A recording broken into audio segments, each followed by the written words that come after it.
ગુજરાતમાં આંગણવાડી ક્ષેત્રે માળખાગત સુધારો જોવા મળી રહ્યો છે. આંગણવાડી કેન્દ્રોમાં હવે મોટા ફેરફારો જોવા મળી રહ્યા છે. ગુજરાતમાં તમામ આંગણવાડીઓને હવે સુધારા સાથે નવી ડિજિટલ આંગણવાડી બનાવવામાં આવી રહી છે.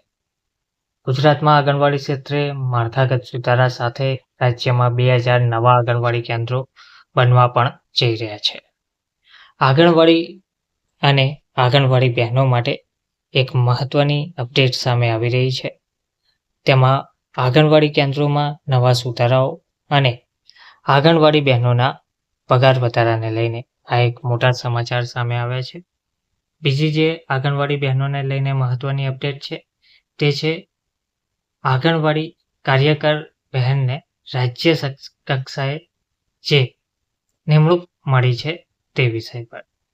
તો મિત્રો, વિગતવાર માહિતી શું છે તે જોઈએ. નમસ્કાર મિત્રો, સ્વાગત છે તમારું અમારી યુટ્યુબ ચેનલ.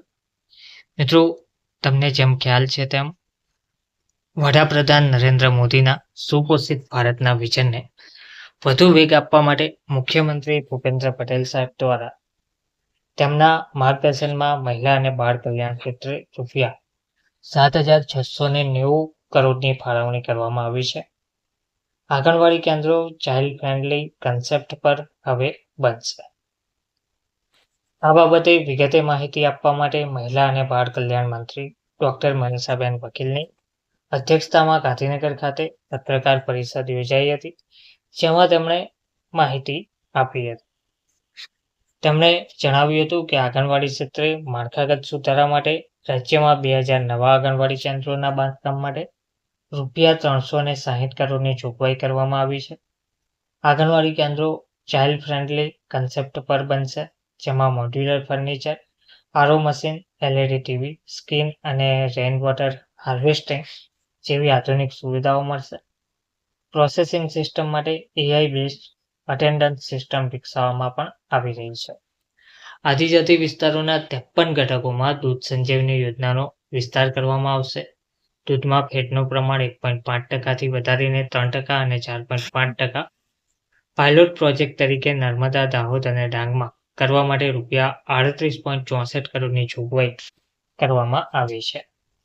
ઓછા વજન ધરાવતા બાળકોના સુધારા માટે હેલ્થ ચેકઅપ અને હોમ વિઝિટ માટેના પોષણ સંગમ કાર્યક્રમો માટે રૂપિયા 16 કરોડની જોગવાઈ થઈ છે. આંગણવાડીઓ અને પોષણ સ્તરનું સઘન મોનિટરિંગ કરવા માટે પોષણ પ્રગતિ અને નિરીક્ષણ કેન્દ્રની બનાવવામાં આવશે. આંગણવાડીના બાળકોની હાજરી અને મોનિટરિંગ માટે આર્ટિફિશિયલ ઇન્ટેલિજન્સ આધારિત ઇમેજ પ્રોસેસિંગ સિસ્ટમ માટે AI બેઝડ અટેન્ડન્સ સિસ્ટમ વિકસાવવામાં આવી રહી છે. પૂરક પોષણ યોજના THRના પેકેજિંગ પર QR કોડ લગાવવામાં આવશે. રાશનની ચોરી અટકે અને ડિજિટલ ટ્રેકિંગ થઈ શકે તે માટે પૂરક પોષણ યોજના THRના પેકેજિંગ પર QR કોડ લગાવાશે. કિશોરીઓમાં નેતૃત્વના ગુણો વિકસે અને પંચાયતી રાજ તેમજ બાળ અધિકારો પ્રત્યે જાગૃતિ આવે તે હેતુથી બાલિકા પંચાયત યોજના માટે રૂપિયા 1.03 કરોડની ફાળવણી. તાલુકા, જિલ્લા અને રાજ્ય સ્તરે શ્રેષ્ઠ કામગીરી કરતી પાલિકા પંચાયતોને સન્માનિત કરવામાં આવશે. આ પરિષદમાં મહિલા અને બાળ કલ્યાણ વિભાગ સચિવ રાકેશ શંકર સહિત વિભાગના ઉચ્ચ અધિકારીઓ ઉપસ્થિત રહ્યા હતા. તેમજ બીજી જે મહત્વની અપડેટ છે તે છે જિલ્લા ઇનોવેશન ફેસ્ટિવલ કાર્યક્રમમાં ખેડ બ્રહ્માની આંગણવાડી કાર્યકર છાયાબેન રાવલ રાજ્ય કક્ષા માટે પસંદ કરવામાં આવે છે. વાલીઓનો વિશ્વાસ ક્ષેત્ર ઇનોવેટિવ પ્રોજેક્ટથી ઉત્તર ઝોનમાં શ્રેષ્ઠ પ્રદર્શન. હવે રાજ્ય સ્તરે પ્રતિનિધિત્વ તેમને મળ્યું છે. શિક્ષણ અને બાળ વિકાસના ક્ષેત્રમાં નવા વિચારોને પ્રોત્સાહન આપવા માટે ડાયટ ઈડર દ્વારા જિલ્લા કક્ષાનો ઇનોવેશન ફેસ્ટિવલ 2026 યોજવામાં આવ્યો હતો. આ સ્પર્ધામાં ખેડ બ્રહ્માના 14 આંગણવાડી કેન્દ્રના કાર્યકર છાયાબેન રાવલે ભાગ લીધો હતો. તેમની અનોખી કામગીરી અને શિક્ષણ આપવાની પદ્ધતિને ધ્યાનમાં લઈને તેને કારણે તેમની પસંદગી પ્રથમ જિલ્લા કક્ષાએ અને ત્યારબાદ ઝોન કક્ષાએ કરવામાં આવી હતી. તેમની સતત મહેનતના પરિણામે હવે તેઓ રાજ્ય કક્ષાના ઇનોવેશન ફેસ્ટિવલમાં સાબરકાંઠા જિલ્લાનું પ્રતિનિધિત્વ કરશે તેવી માહિતી મળી રહી છે. ઉત્તર ઝોન કક્ષાએ છાયાબેનની પ્રતિભાનું ઉત્કૃષ્ટ પ્રદર્શન પણ જોવા મળ્યું છે 11 થી 13 ફેબ્રુઆરી દરમિયાન યોજાયેલા ઉત્તર ઝોન કક્ષાના ઇનોવેશન ફેસ્ટિવલ 25-26માં છાયાબેને પોતાની કુશળતાનો પરિચય આપ્યો હતો. અહીં પણ તેમના પ્રોજેક્ટને ભારે સફળતા મળી હતી. તેમના શિક્ષણ પ્રત્યેના સમર્પણ અને બાળકો માટેના નવા પ્રયોગોએ નિર્ણાયકોનું દિલ જીતી લીધું હતું.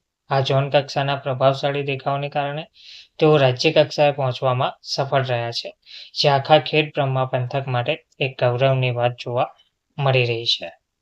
વાલીઓનો વિશ્વાસ ક્ષેત્ર પ્રોજેક્ટ બન્યો આકર્ષણનું કેન્દ્ર.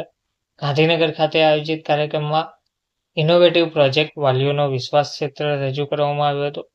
આ પ્રયોગનો મુખ્ય ઉદ્દેશ્ય આંગણવાડી અને વાલીઓ વચ્ચે મજબૂત સંબંધ અને અતૂટ વિશ્વાસ ઊભો કરવાનો છે.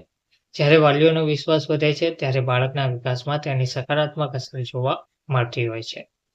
જજ પેનલ દ્વારા આ પ્રયોગની મૌલિકતા અને તેની ઉપયોગિતાને ખૂબ જ બિરદાવવામાં આવી હતી.